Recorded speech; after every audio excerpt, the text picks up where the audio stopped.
og sigur á Gnúpverjum í dag. Þetta var erfiðari leikurinn kannski en búist við? Já, nei, sko, bara kom ég út úr hálfleiknum bara kærulausir. Það vorum með 25 í hálfleik eitthvað og síðan komum við bara, já, slappir og hleypum sér leik bara en klárum við fjórða, svo ætlum við að gera. Meðan við eins og við síðast leikum í það sem að þið náðu svolítið að hlaupa yfir þá bara og ætluðu klálega að gera það saman í dag. Finnst þið það hafa mistekist? Já, þess að náðum ekki að drepa leikinn, sko, komum úr hálfleikinum.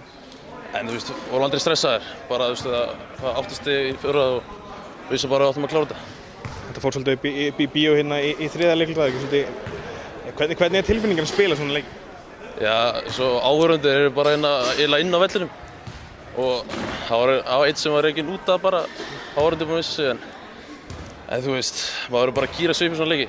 Það ekkert annað, maður verður bara að koma bara með hausinn í lagi og klára þetta bara. Þeir eru búin að vinna alla leikina á Vesturlandslægum næsta mútið Snæfell, líst þér það?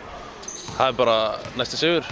Við byrjum alla leiki til að sigra sko og ætlum ekki að gera neitt annað í þeim leik.